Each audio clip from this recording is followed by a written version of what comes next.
Mark Passio, one of the hosts of the Free Your Mind Conference, is an independent researcher, public speaker, and radio talk show host from Philadelphia.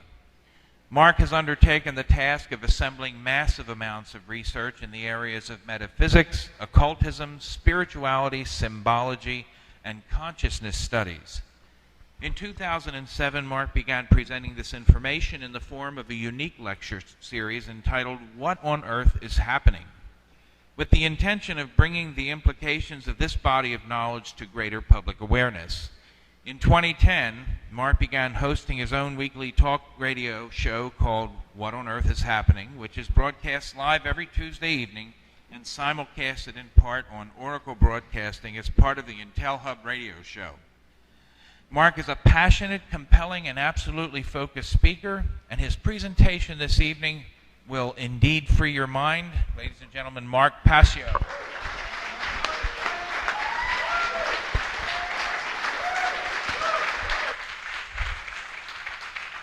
Thank you all very, very much. Thank you all for being here this evening.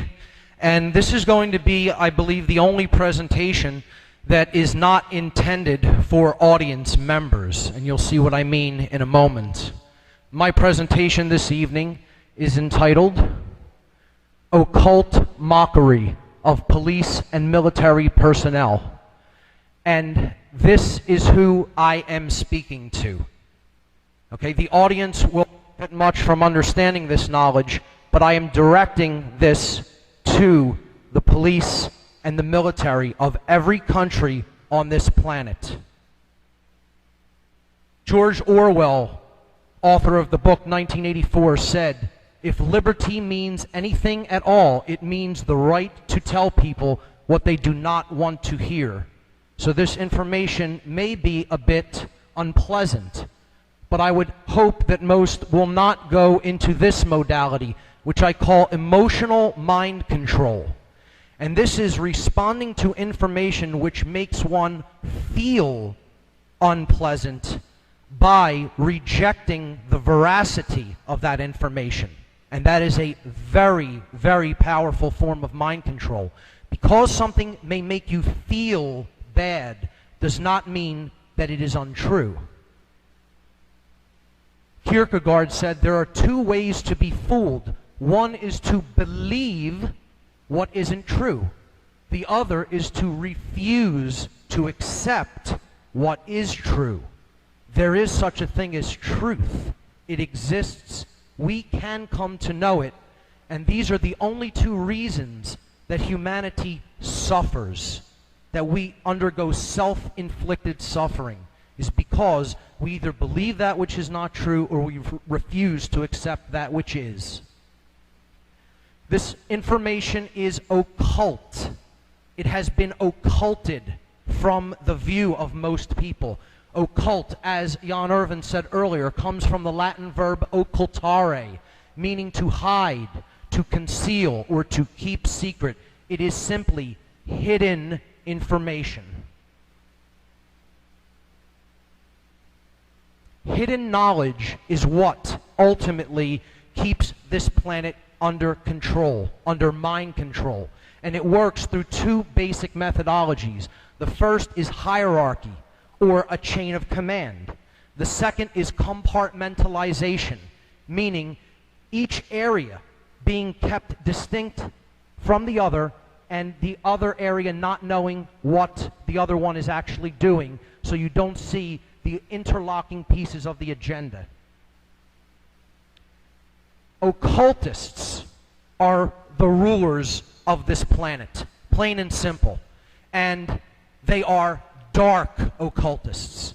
And I have first-hand experience, so I'm qualified to speak on this topic because I was directly involved in the dark occult. I was a priest in the organization known as the Church of Satan for years. And admittedly, this is the Boy Scouts of the Satanic hierarchy, at best. At best. It is a psychological profiling system in order to take people up who display psychopathic tendencies for grooming into higher areas of the dark occult. Anton LaVey himself appointed me priest on March 19th. Okay, a very significant occult date. This is a letter from his wife Blanche Barton, and you'll notice that it says Mark Rokar. That is indeed me. There is my home address on the letter. That is a demon name which I took as part of my dark occult initiation. It is a cat demon from the Gnostic book, the Pistis Sophia. Okay? I took it because I am born under the sign of Leo. Blanche Barton said, "Dear Mr. Rokar, Dr. LaVey has been favorably impressed with the skill and mastery you have shown in various opportunities to represent the Church of Satan and Satanism in general. You have proven yourself to be magically and materially adept. Therefore, he felt it was high time you were granted the title of priest in recognition of your dedication, knowledge, and ability. May the fires of hell continue to strengthen and inspire you. Hail Satan, Blanche Barton." Hidden knowledge controls the world, and that is what the dark occult are using against us as a weapon. What is this hidden knowledge?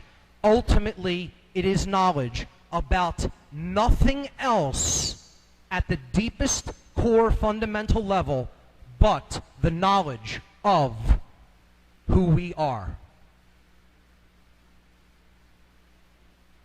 Our consciousness and how it works.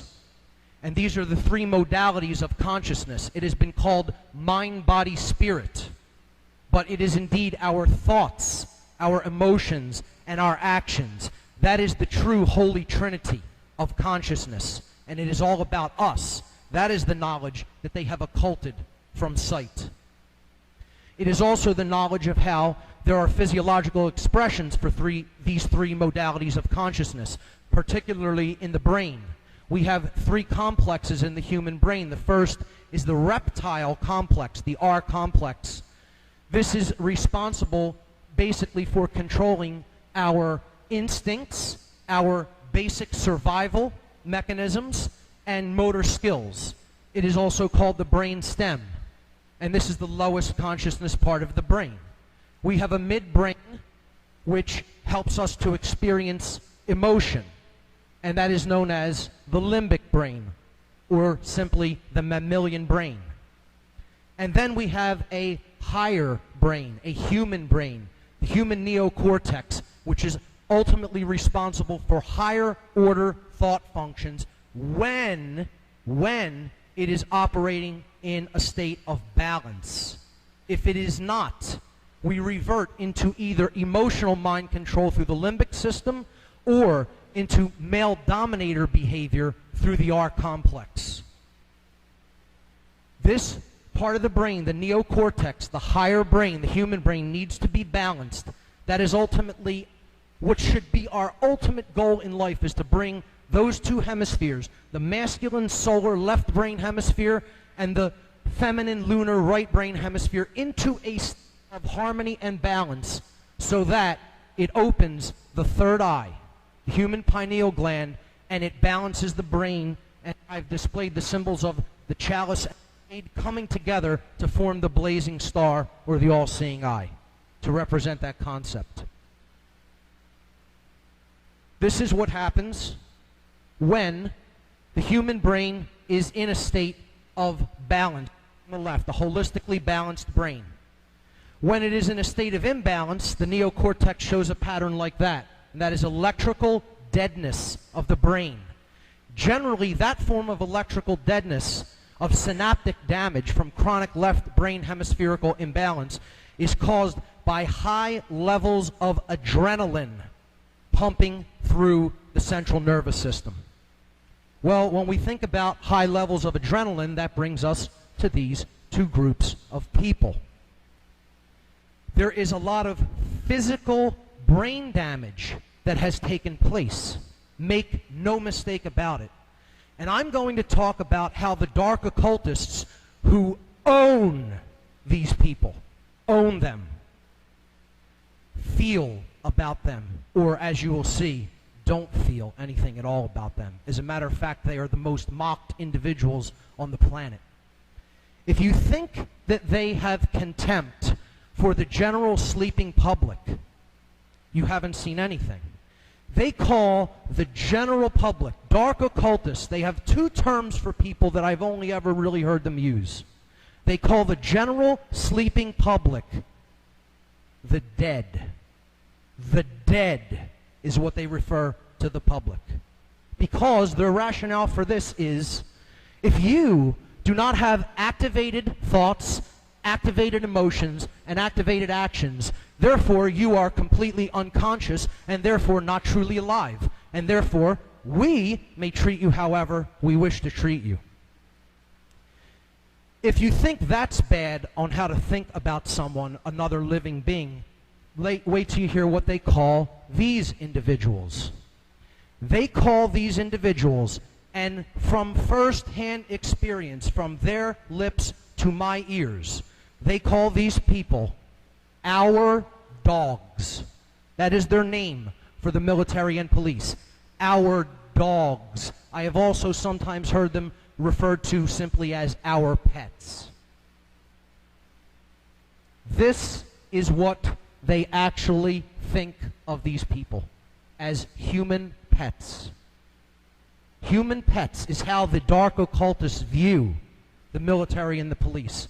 And that can make you as uncomfortable as it gets, but that is the case. That is the truth. In this presentation, we're going to look at occult symbolism, but it's not going to be as overt as this. Now, this is a U.S. naval base at Coronado Island, San Diego, clearly showing the symbolism of Nazism. And this is the reversed swastika as seen from above. The SS, the symbol of the Schutzstaffel. Okay?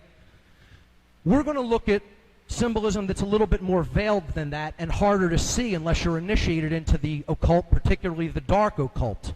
The pentagram, okay? It represents the 5 elements, earth, air, water, fire, and spirit, with the 5th point, the 5th element, spirit, raised to the most significant position, meaning that it needs to be in ultimately superiorship above all of the other elements of nature. That is the cosmic source from which we all come. And you can see it has Stargate symbolism there on it, which we're going to talk about. The ancients would often depict the pentagram with a man or a woman with its head at the top representing spirit, and then its extremities at the other 4 points representing the other elements. And this is a pentagram in its proper aspect and in balance, representing a person who understands their divine nature. This is the Satanic pentagram, and this is the official sigil of the Church of Satan. It is an inverted pentagram, and I'll not use my own words to describe it. I'll use the high priest of the Church of Satan's words. This is from Anton LaVey, founder and high priest of the Church of Satan, from the Satanic Bible. The Baphomet, which is what that emblem is known as, represents the powers of darkness combined with the generative fertility of the goat. In its pure form, the pentagram is shown encompassing the figure of a man in the 5 points of the star, 3 points up, 2 pointing down, symbolizing man's spiritual nature. They're telling you right there, they understand we have a spiritual nature. They know this. They know this, okay, but they propagate the exact opposite of it.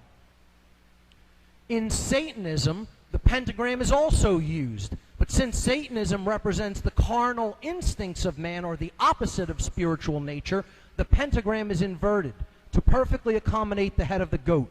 Its horns representing duality, thrust upwards in defiance.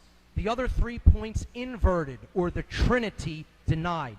And that Trinity is not the Christian Trinity as it is commonly known, but it is indeed our thoughts, our emotions, and our actions, which the dark occultists seek to suppress at all times.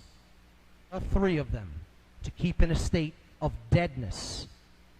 Now, let's look at where the pentagram is used in military and police symbolism. The first and most obvious is the U.S. Army, which its sigil, its emblem, is simply a giant star pointing upward. The star pointing upward, in its proper aspect, represents sovereignty, self-ownership, as Larkin Rose so eloquently explained. This is being your own master, you're controlling your own destiny in life. not taking orders from other people, not having anyone else lead your mind or your actions or your behavior. And you're not going to get that in this institution. You're going to get the exact opposite of that. But they're putting that symbol there as the symbol of that institution to convey the concept of sovereignty in proxy. This is how symbolism works. Because that symbol goes to the subconscious, and the subconscious already knows the meaning of the upright pentagram. There it is on the third eye, which we're going to see repeated over and over again, of good old Uncle Sam. Here it is, upright in a 5-star general's emblem. The U.S. Air Force, I threw this one in here, it's pretty unique. This is their emblem. This was in Freeman's presentation times. Now, on first look, you might not see it, but I'll highlight. There's the star, okay, upright again. But if you color the different components differently, I think you can see a different shape comes out. And that is indeed the face of a demon. I don't know if you can see that there, but it's an angry, scowling demon with, its eyes slanted downward. And indeed, that is what the Air Force basically acts like. They swoop in from above. That's similar to the face of an owl as well, a scowling owl, which is also another dark occult symbol. Here's the inverted pentagram on the Victoria Police's logo. Now, whose right are they upholding? The people of Victoria, or are they upholding the British Crown? Well, I think you can tell because the British Crown is in the superior position. And that is who they're serving, not the people. There you see on the inside 5 stars again, all pointing up, representing sovereignty, of which this organization has nothing whatever to do with. Here's one of the most satanic emblems on the face of the earth, the military medal of valor, which people would hold in a complete different light unless they understand the esoteric dark occult symbolism that it contains. We'll get into more of it later, but I just wanted to point out clearly there an inverted pentagram with the goddess symbolism there in the middle of it. The goddess, in different ancient traditions, represented our emotional aspect, the sacred feminine, which Laura Eisenhower so eloquently went into yesterday. And that is put right into the middle, into the heart of the inverted pentagram. And we'll see there's even more covert symbolism later. The inverted pentagram can be found geomantically, okay, put into the Washington, D.C. street system. This is called a Faustian pentagram with one broken arm. I won't get too deep into that, but this building right here is the White House, and that's the Commander-in-Chief of the Armed Forces, and an inverted pentagram points directly at the White House in the Washington, D.C. street system. The Pentagon, the place where war is waged from in this nation, imperialism, okay, is the very hub or the heart of the 5-pointed inverted pentagram. Here it is on the FOP's logo, a Masonically connected institution. And I make the distinction. There is such a thing as true, esoteric, positive, light Freemasonry versus what has become a completely infiltrated institution, dark Masonry. And the lodge system is in a state of disarray. And I know there are some Masons right in this room. And I'm doing this on my podcast right now. The shows I've been doing are all about Freemasonry recently, and you can see the distinction that I'm making between true Freemasonry and dark occultic Masonry, and there's a world of difference between the two. Here we see the inverted pentagram again on the third eye chakra, put right on the forehead of the person who's being mocked occultically by putting it there. They're telling them they're in a state of total denial of their own spiritual nature, and they're putting that emblem right there and they can't see it. The all-seeing eye is the next symbol that needs to be understood. This is a commonly misconstrued symbol. What it ultimately represents is the balanced brain hemispheres combined with the heart. So it's the heart-mind come to full expression. And this is a symbol that is co-opted and perverted. and come to be used or identified with the dark occultists. However, that is not what it really represents. What it really represents is light. It represents balance. It represents the light of the Creator, the true Creator. Okay?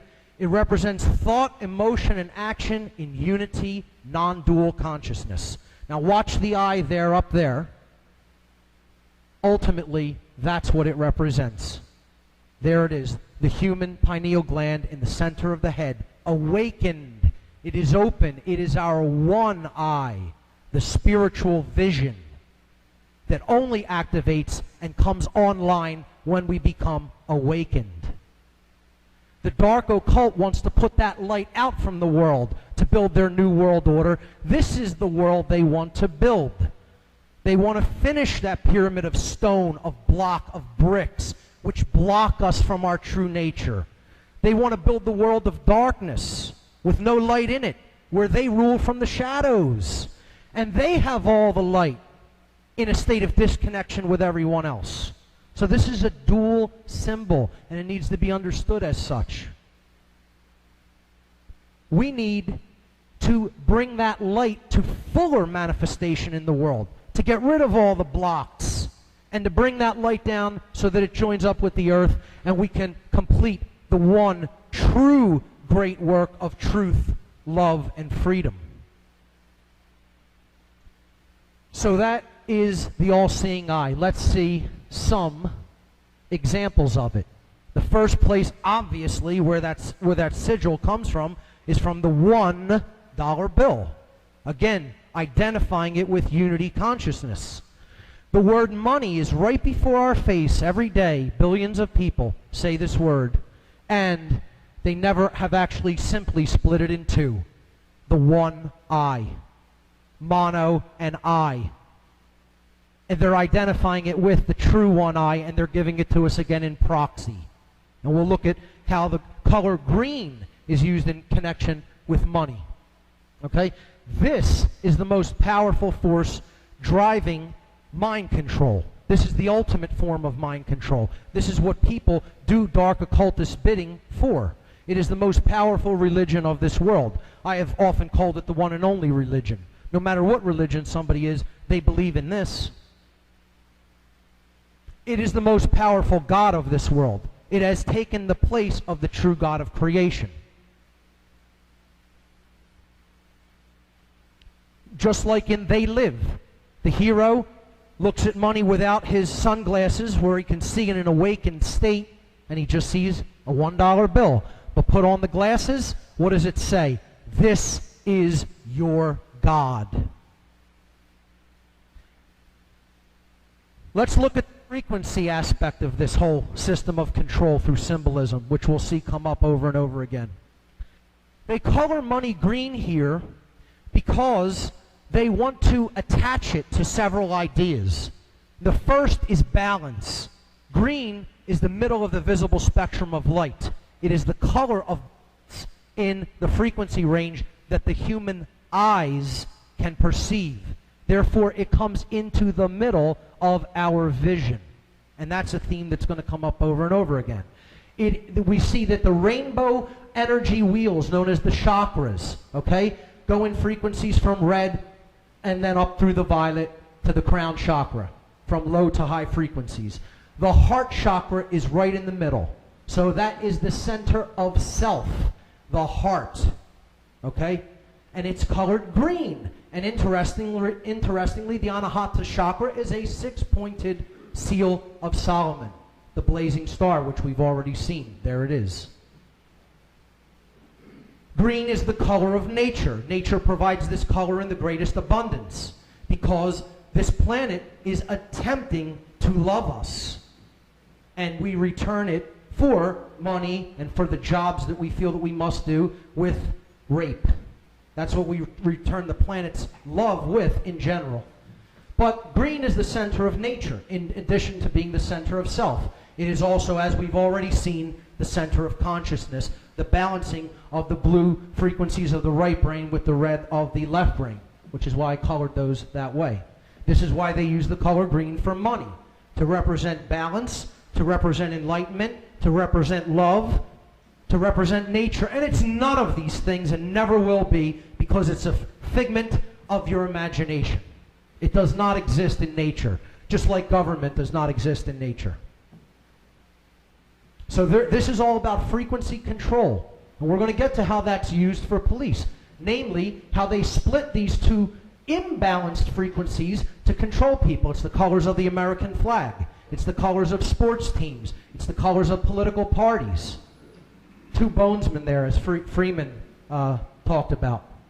Who are you going to vote for? They're both Skull and Bones members. So, look at the frequencies that are used with police. No, green, red, and blue.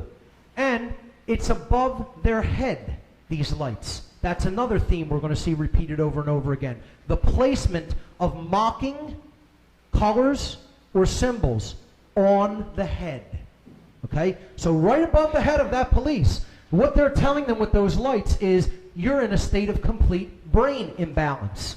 You're in the red and the blue. You're in the red because you're a male dominator attempting to control other people. You're in the blue because you follow our orders. Okay? You're in the right brain there. So you're in a complete state of imbalance in the brain. And they tell them that openly. Not openly, but through symbolism. In their way, it's an open form of communication because they're initiated into that knowledge. To the police, they have no idea what they're being told because they are illiterate of that form of symbolism. That's why they're called the boys in blue. It's another form of subtle occult mockery. They're being told, we own you, and you'll do whatever we say because you're in that state of blue, right, which is subservience toward the right brain to your masters.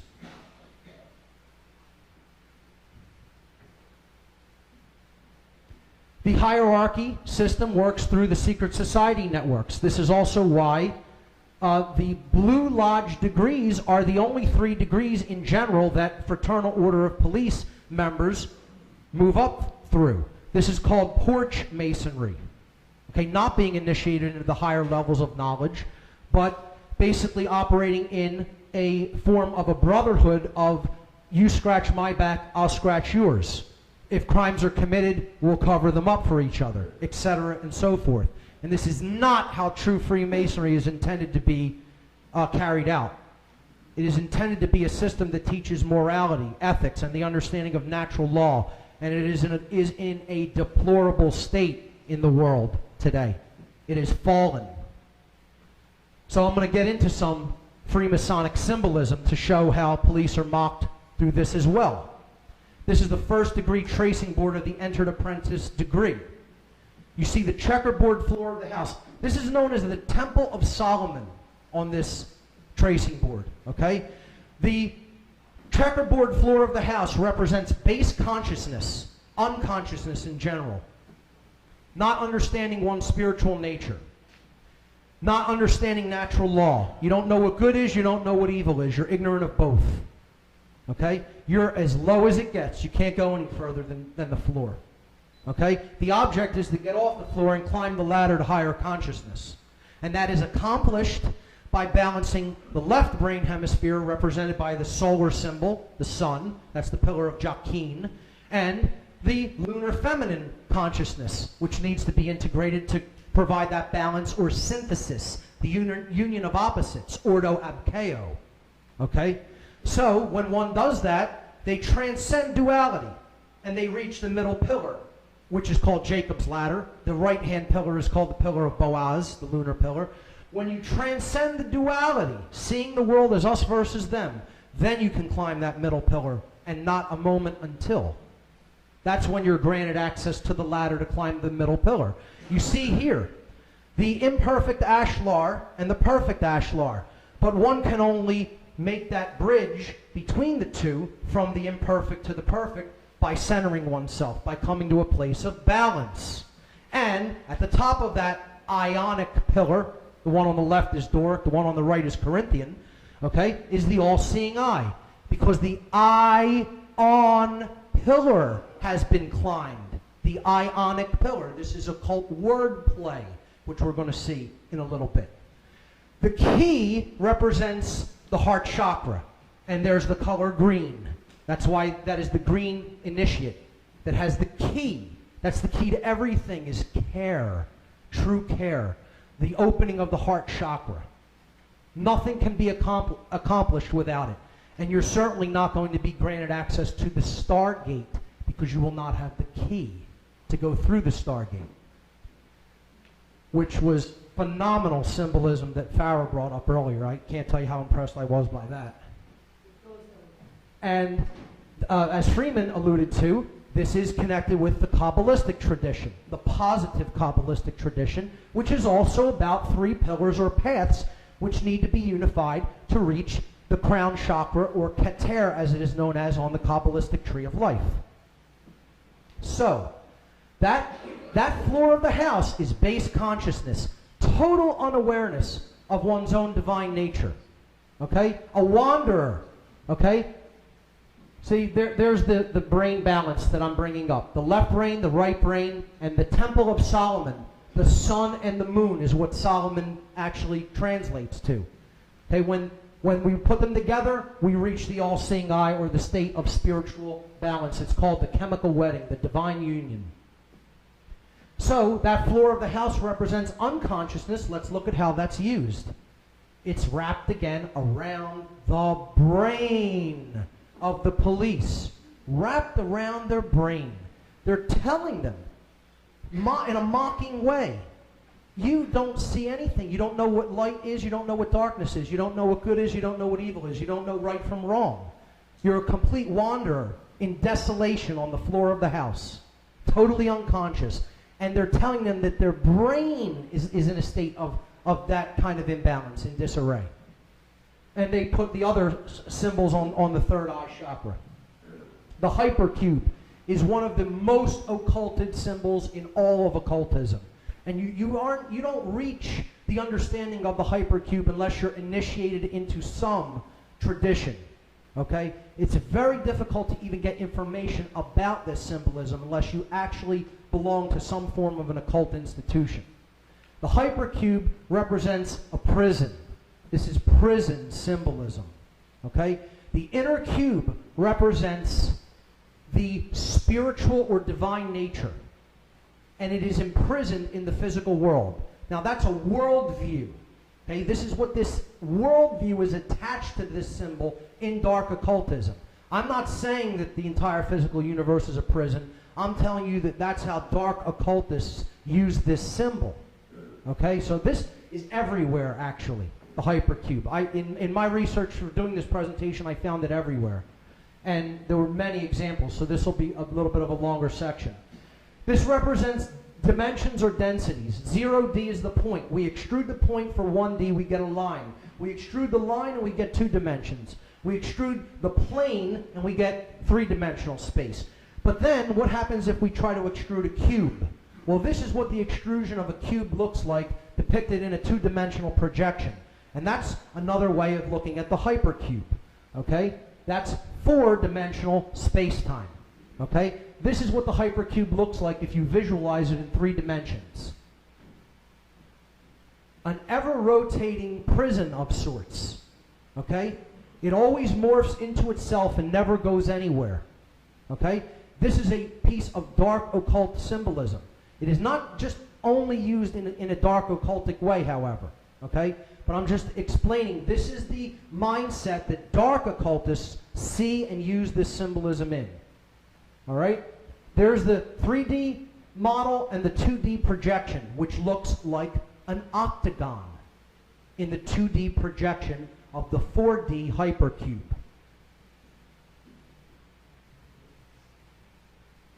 Where do we see the octagon?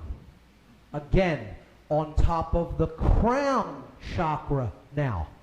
They attack the third eye chakra with satanic symbolism, and now with more dark occult symbolism, a black octagon on the crown chakra. There it is. When are these individuals going to wake up and stop thinking in terms of dualism as us versus them? I wonder, I ask that question. Now, another way of looking at the hypercube is 2 squares. And this is also, it's difficult to find accurate information about this unless you are going into some form of occult school and learning it from themselves to see how they view this symbolism. So here we see the two squares on the Sussex police logo. This is another way of depicting the hypercube or the octagon. There it is, in the intersection between the two squares. Now, I'm quoting from David Icke from his book, The Biggest Secret. The double square, one square on top of another in any form, is more secret society symbolism. In the secret language of symbolism, one square on top of another means control of all that is right, all that is wrong, all that is just, all that is unjust, all that is positive, all that is negative. In other words, we control everything. And I got news for you. That does not mean the police control everything. The occultists who crafted this symbolism for the use by the police are telling the police that we control everything, including you. And where we see the double square on the third eye chakra once again. There's the octagon, combined with the floor of the house. There it is again. Once you start to see it, it's everywhere. There it is again. But you have to, and there it is combined with the floor of the house again. Mocking these people brutally, wordlessly, because they know nothing of occult symbolism. Hell, they know they've barely read a book in their lives, let alone understand anything about the occult. And I'm sorry to say that, but it just happens to be the case. You know, no study of self, which is the only thing knowledge really worth having. Here we see in the second commando unit, the double square again, very clearly seen there. Here is an octagonal patch of U.S. Army forces, okay, right in the center of the hypercube or octagon.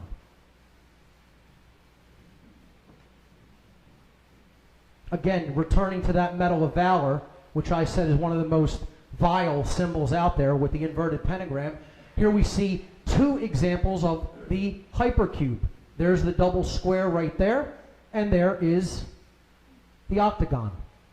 I won't even go into what trapezoidal symbolism represents. That's the ultimate shape of Satanism. The stop sign on every street corner is saying, stop. Keep existing in the prison at every street corner that we come into, at every intersection, at every crossroads. The octagon. Cage fighting, one of the most male-dominator behaviors that damages the brain. The symbol is the octagon. Fort Knox, surrounded by the hypercube or octagon, where the gold is imprisoned, because it's the same as the imprisoning of alchemical gold, the third eye. See, what happens in the spiritual is reflected in the physical. Not that that gold actually holds any intrinsic value. In 1984, the movie, patterned after the book by Orwell, there's the hypercube, representing totalitarian control. We control everything. I mean, how many more examples would we need? Let's get into words, because words ultimately control the world. If we don't understand how occultists use words through what's known as green language, which you can only really understand if you've balanced the brain hemispheres, this is occult wordplay. We look at the word police, break it in half. Pole ice. Okay, so pole ice, right? Pole ice.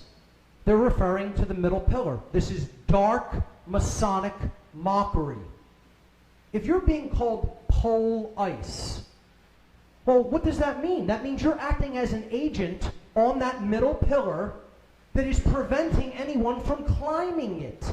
Try to climb an icy pole. See what happens. You're not going to make it very far.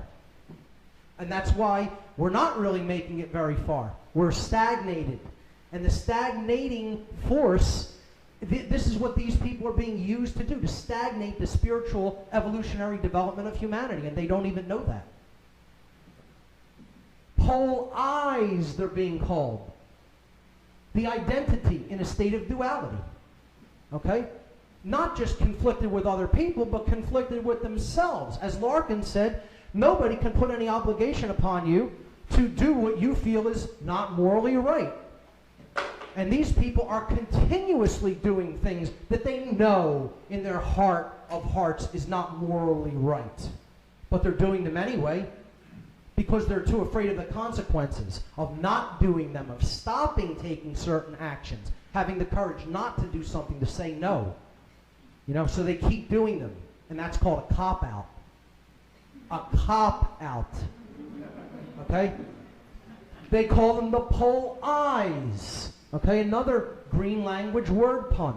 All right? Because they're seeing things in duality, not in the unity consciousness. And here's what the Bible has to say on unity consciousness of the one eye. The light of the body is the eye. Therefore, when your eye is single, your whole body is full of light. But when your eye is dual, your body is full of darkness. From the Gospel of Luke. After looks, the light. Okay? Officer. Well, they're police, but they're police officers. This one is even more overt. An off-eye sir. Off-eye sir. Just break the letters down. An off-eye seer. Off-eye seer. Well, if you're an off-eye seer, that means that the third eye, or the one eye, is dark. It's gone out. The light of self is extinguished. Okay? It's a symbol to represent the murder of the soul, the extinguishing of the divine spark within us. And that is how dark occultists see the police and the military. And if you need more confirmation of that through words, they call them the military. Break that word down. Military. Now just change the vowel sounds to long I sounds instead of short I, because that's how green language word play works. And it becomes my light awry. All we did is make the vowels long. Okay? My light awry. Well, if your light has gone awry, you exist in a state of darkness. And a soldier is being called a soul dyer. Okay? Whether you even spell it as D-I-E-R or D-I-R-E phonetically, the soul is in a dire state. It's in a deadened state. The light has gone out. It has died. Soul is the word for light. Soul dyer, the one, is dead. Okay? The individual has died. And these institutions are all about collectivism. And the soul dyer, the very soul, has died.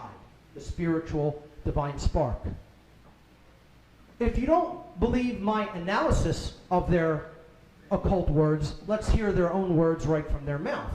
Henry Kissinger quoted as saying that military men are just dumb, stupid animals to be used as pawns in foreign policy. Well, do you think he's correct?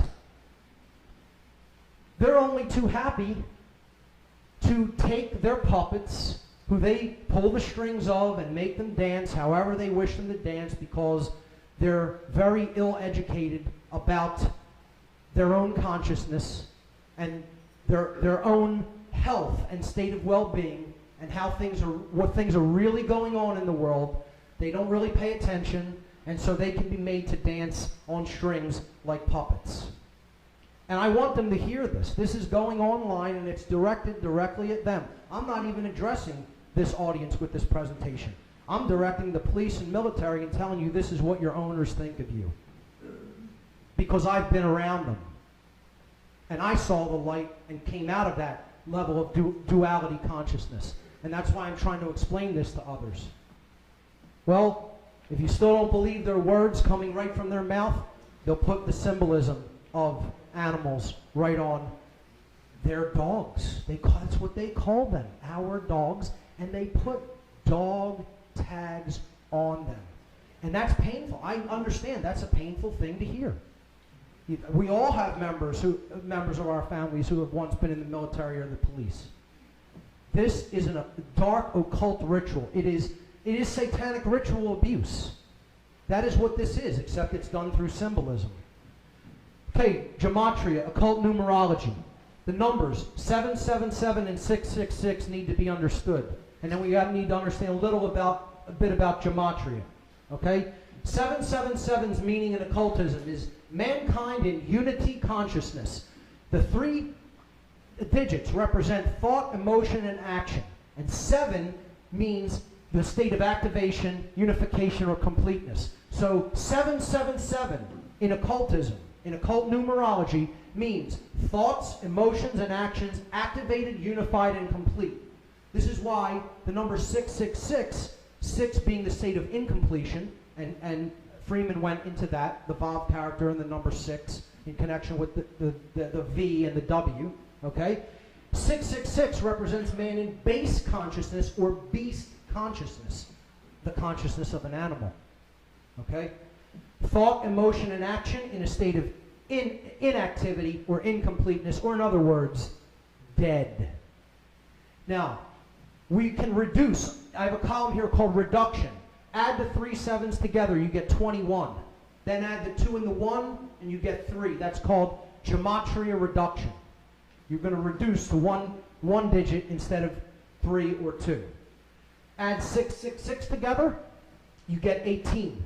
Then add the 1 and the 8, and you get 9. Okay, so these 2 numbers are significant in the occult. Again, 3, the divine triangle, the Trinity, thought, emotion, and action. Well, what does 9 represent? Again, don't take my words. Let's hear from our good buddy, Mr. Anton LaVey, High Priest of the Church of Satan, who is no longer with us. He died back in '99. 9, the number 9, despite others' attempts to identify a certain number with Satan, it will be known that 9 is his number. 9 is the number of the ego. For it always returns to itself, no matter what is done through the most complex multiplication of 9 by any other number. No matter what is done through the most complex multiplication of 9 by any other number, in the final equation, 9 alone will stand forth. And we're going to see what he means by this. This is quoted from his book, The Satanic Rituals. And again, this is Cub Scouts of Satanism compared to where it goes. Okay? The properties of 9, which represents ego and base consciousness. The column to the left is the addition properties of the number 9 in arithmetic. No matter what number you add, grab my laser pointer.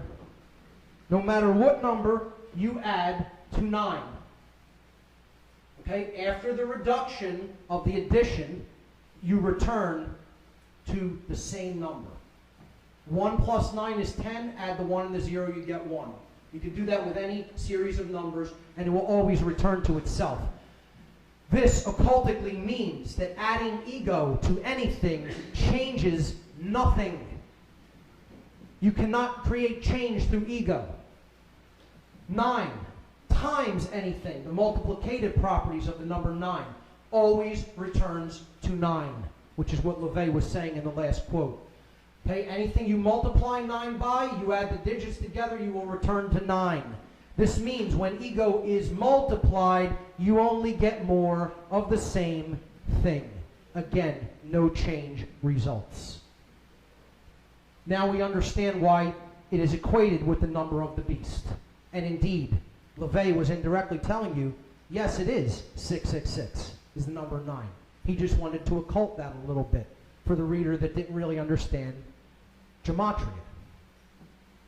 Okay? The goal of, I'm sorry, let me go back there.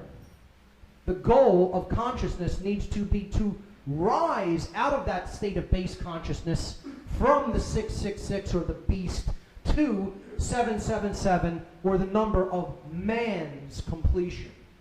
Okay, which is coming online in thought, emotion, and action, and unifying those 3 principles such that as we think, so we feel, so we act, and there is no contradiction or duality between those 3 principles of consciousness. When we do that, we have risen from the 9 to the 3, and that is why this number, 93, is one of the most powerful occult numbers in all of occult numerology. It means love, the will, and the ascension to higher states of consciousness. For one has transcended the 9 and gone to the 3, or the state of completion. In other words, the imperfect Ashlar has become the perfect Ashlar. Therefore, the number 911, which we all know a lot about after 2001, okay, is the number of falling short of the number of will. And again, this is occultically mocking not only the police, but the people who call them to solve their problems for them that result from base consciousness.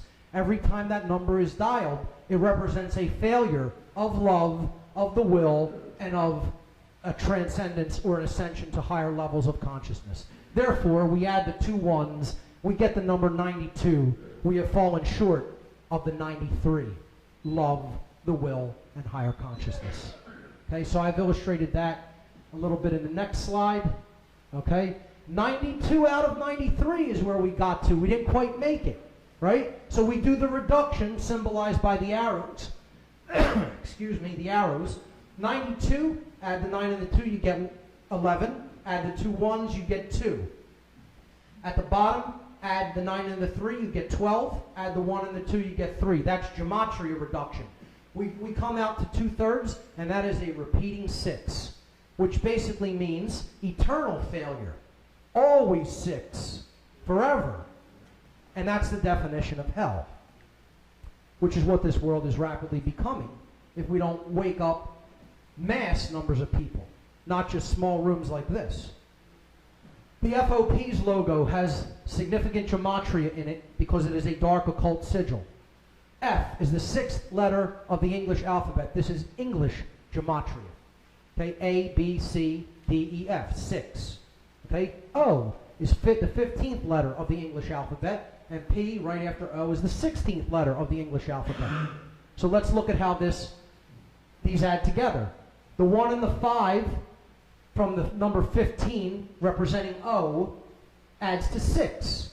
And the number P, representing the 16th letter of the English alphabet, reduces in gematria to 7, adding the 1 and the 6. Therefore, these 3 digits represent 6, 6, 7. And you can see the checkerboard floor of the house, the all-seeing eye, a Masonic first-degree grip, okay, and the words Jus Fidus Liberatum, which means justice, brotherhood, or fidelity, or loyalty, and freedom. Okay? And anything but is what you're going to get with this institution, because they are serving the dark occultists that they have no idea even exist, let alone control their minds and mock them continuously. Okay? So, 667, well, what's that number mean? Well, in relation to 666, it's not quite the beast, is it? It's just a little bit beyond it, right? Because it means in thought there's 6, in emotion there's 6, but in action there's 7. That means that they're acting without thinking or feeling. Acting without thinking or feeling. That sounds a lot to me like just taking orders and not caring about what the results of those orders are. It sounds a lot to me like Nazism or Satanism, because the Nazis were Satanists. I mean, look into their rituals that Himmler did at Wewelsburg, and you'll find out how satanic they are. As a matter of fact, the group I had some affiliations with, but never was an official member of, the Temple of Set, the high priest of that institution, Michael Aquino, actually traveled to Wewelsburg to conduct occult workings in the place where Himmler conducted them. He loved this guy. He thought Himmler was the greatest thing. He actually owns a dagger from Himmler. And as Jay talked about yesterday, you know, they're big into trauma-based abuse as well. Aquino is an expert in electroshock abuse, and he was pretty much getting ready to be brought up on charges of child trafficking and pedophilia, but of course it didn't stick because his owners want him to continue his dark satanic activity. So that symbol there represents being one who is willing to act without truly thinking or feeling. But moreover, we see the pillars of the first degree board as seen from above. Just imagine that first degree board again, and you're viewing at it from above the Temple of Solomon now, right? Well, the pillars of duality have been turned upside down, right? This is the pillar that's beyond the checkerboard floor. This is supposed to be over here, and these two pillars are supposed to be down there. But they're reversed on this satanic sigil. What it's saying is we are attempting to create duality and raise it above unity. That's a difficult one to see for people because you have to visualize those three pillars and then three-dimensionally turn that board, turn those pillars upward. So if there is one pillar here and there's two over there, right, you're going from unity toward duality. When there's two out here and you're going backwards like this and there's one in the back, you're transcending duality and traveling toward unity. So what's being said here is we are raising in the superior position the concept of duality above unity consciousness. And that is indeed what the police represent. There it is. Why do they continue to behave as such, these institution members? These institution members. The word institution means the same thing for a big hierarchical and compartmentalized structure and an insane asylum. Another word play, right? Because they're in oppositional consciousness. And the word opposition is connected with dark occultism. The word Ha-Shatan is where we get the word Satan. It's a Hebrew word originally. Ha-Satan is written there on the right in Hebrew, and it means adversary or opposer. That's the root of the English word Satan. Simply oppositional consciousness in which one acts without thinking or feeling is the hallmark of the ego gone completely haywire, and that's called Satanism. That's the religion you serve, whether you understand it or not. If you exist in that mindset, you are a Satanist. And I know I'm not addressing anyone in this room, but I am addressing people who will be seeing this on many video websites and on the Free Your Mind Conference website after the event is completed. Because I don't exist in that state of oppositional consciousness or fear. I'm putting this out there no matter what it means, because I know my divine nature, I know what I'm here to do, I know who I am, and I'm not afraid of anybody or what they could do to me in this three-dimensional reality. They also act the way they do because they're under bombardment from different poisons, namely from food, which we talked about today a little bit, from drugs and medications that they don't need, and the satanic pharmaceutical cartels propagate continuously. Never look for a cure, only look to treat symptoms and imbalances. You know, the media you take in is just as important as the food you eat or the water you drink. We all know that in this room, but, you know, again, the people, unfortunately, who are doing these dark occultist bidding in these institutions, sadly, you know, this is the kind of poison stream they drink from. They plop down in front of the television, they're reading the newspapers, they're going deeper and deeper into mind control because they don't read. Jan Irvin likened the word liber in Latin, which is the word for book, and the root of liberty, freedom. Freedom and reading go hand in hand, and they cannot be separated from each other.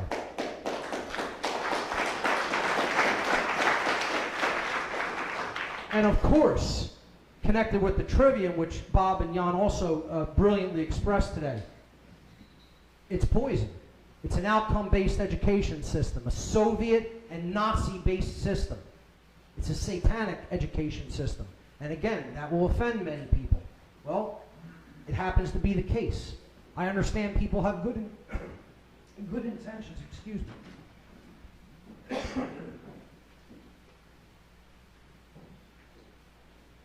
I understand people have good intentions for why they become involved in the institutions that they do, but you know the phrase that the road to hell is paved with good intentions. Check. Is it out? You don't need a mic. Yeah.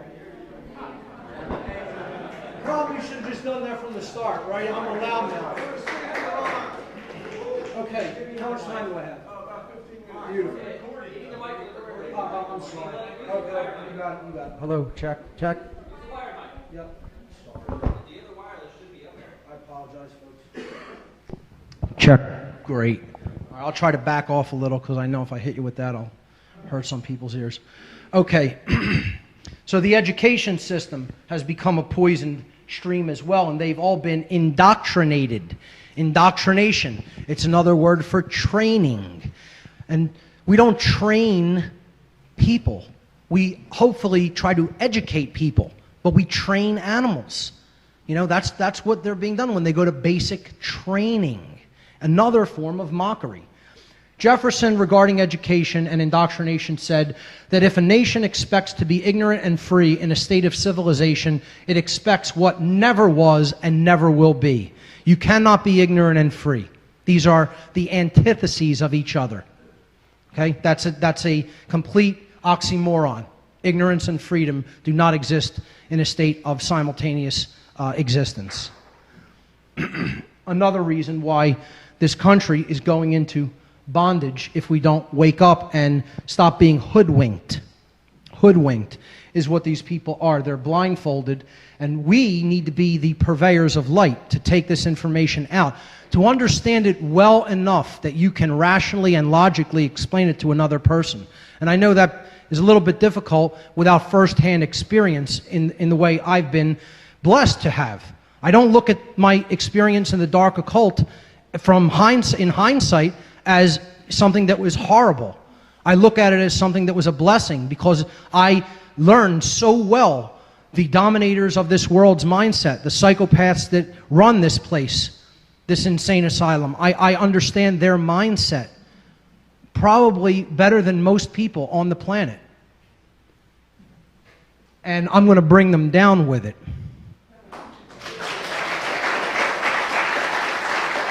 Along with the help of other people who value freedom in this world. So the idea here is to stop allowing someone else to control your actions when it conflicts with what you know deep in your heart to be right. And I know most people are in that state of consciousness who are in this room, but again, I emphasize I'm addressing the people who are in these control-based institutions. Because this is what they're doing in the world. This is what they're being made to act as. Okay?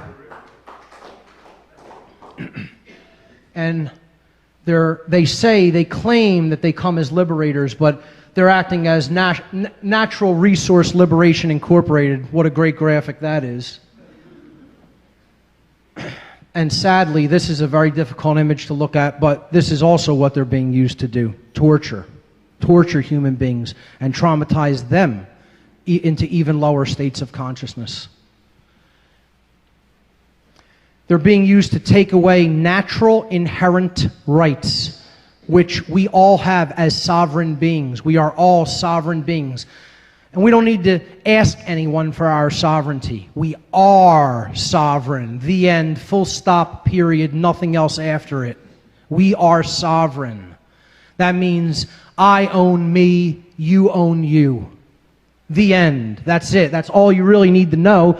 But these people are attempting to subvert other people's natural sovereignty and take away free speech and freedom of assembly. This happened right here in this state less than 2 years ago.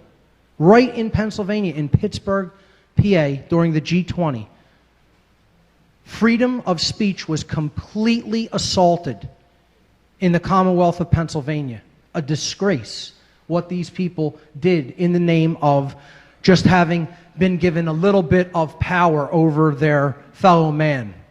You know, because someone told them that they have that right. And they don't have that right, but this is all it really equates to. Because the person really doesn't have self-respect at a deep level. They feel inadequate.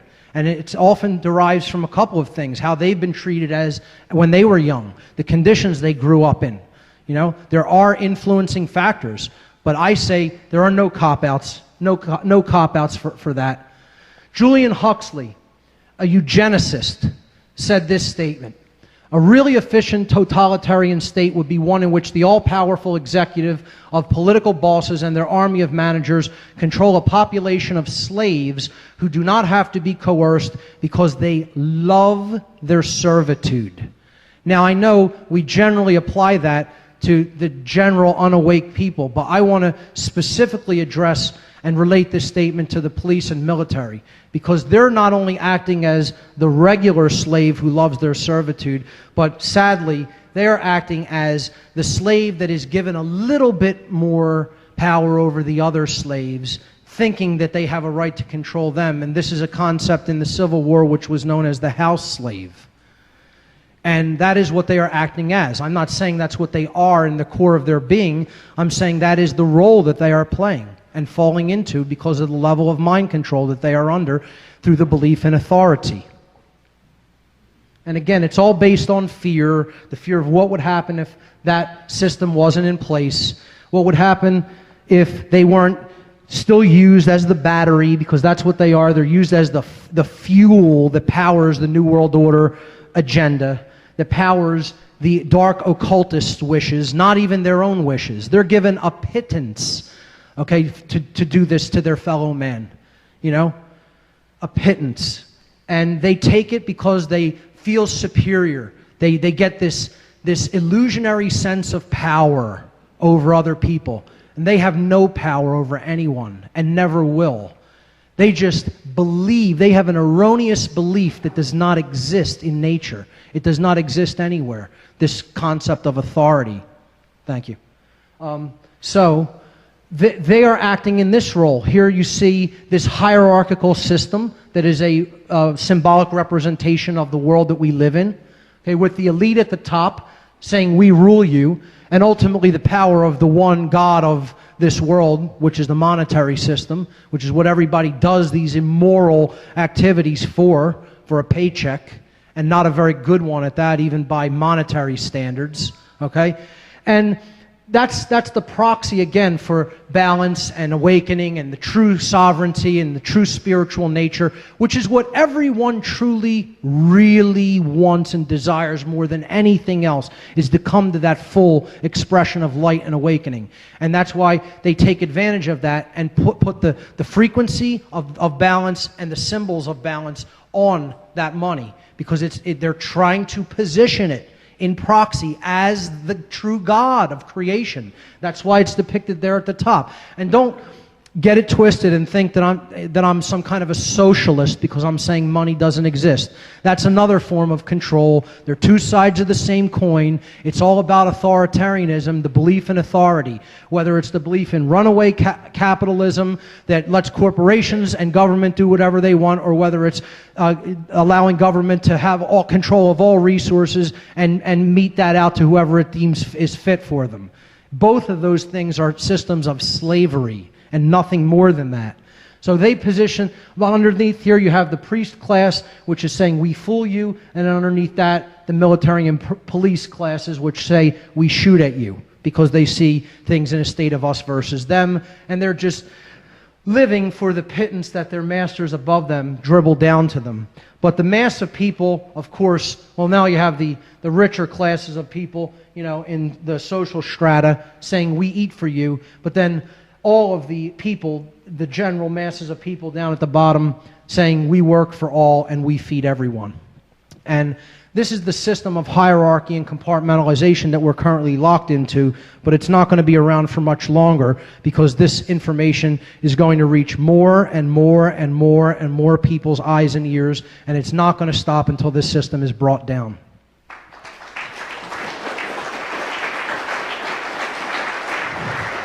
These shackles are going to be broken, and they are going away. But it's going to take people facing themselves and looking in a mirror in order to do it. See, what they're being used to do, these so-called controllers, which aren't the real controllers of this world, neither are the dark occultists either. They just think that they are. And I want to stop calling them the elite. That term should not even be applied to them. They're the elite of nothing except a sewer. That's what they're the elite of, okay? The true elite people are the people in this room, okay? The people who have awakened themselves.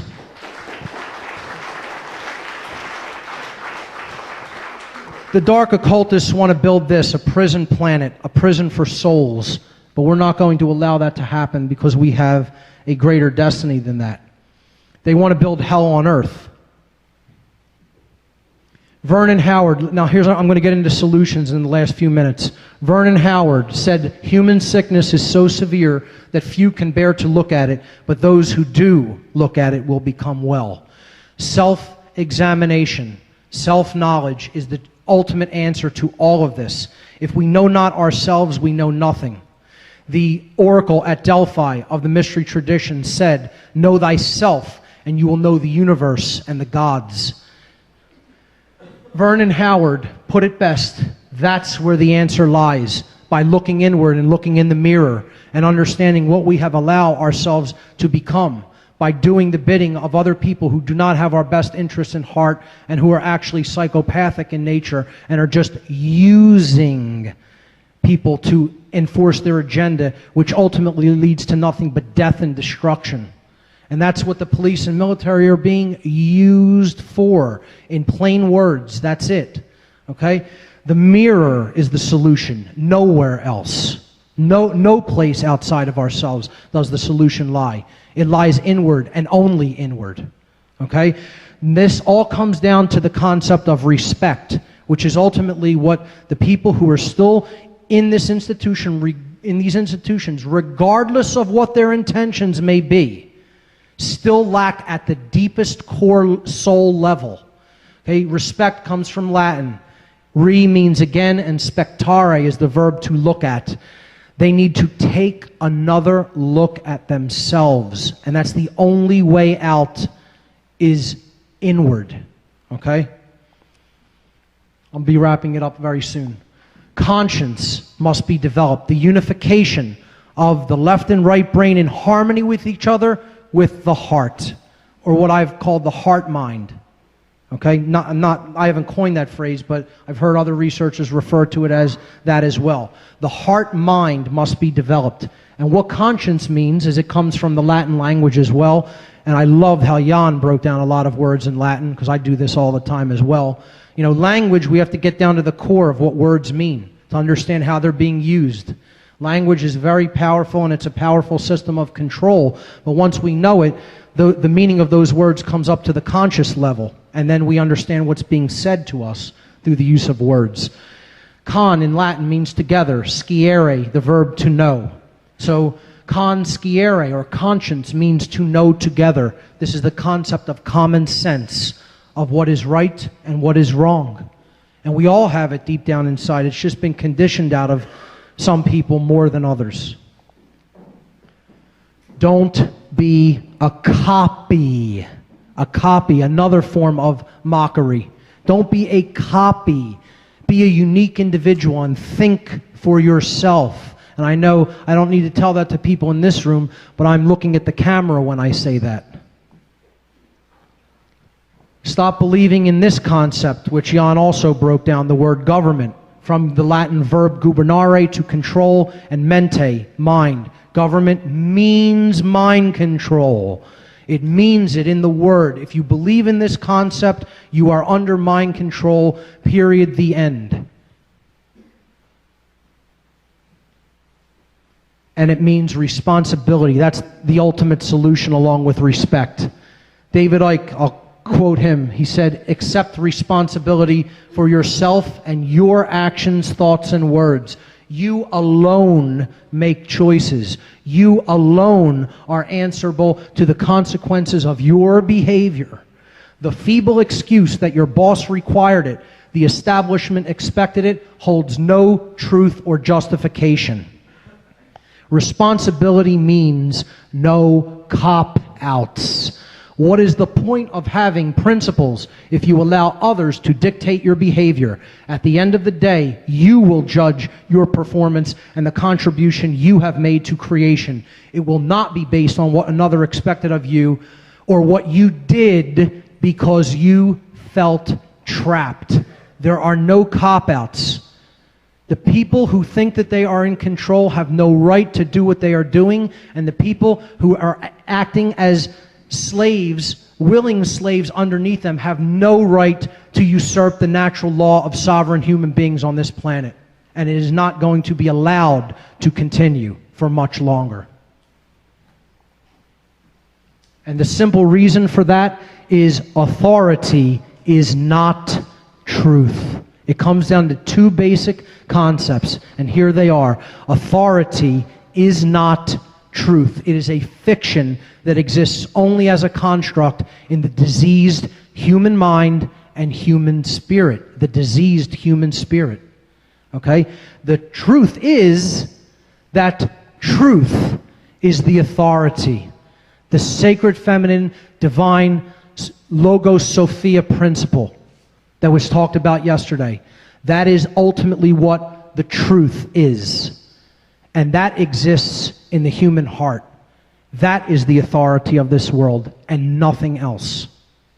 Once we understand that, those two basic powerful truths, that there is no such thing as authority and that the only authority of this world is the truth herself, then we will be truly free and awaken to our own divine spiritual nature.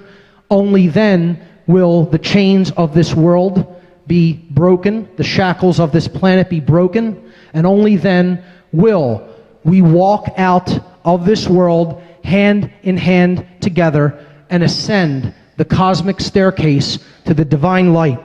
And from that point forward, the stars are the limit. Thank you very much.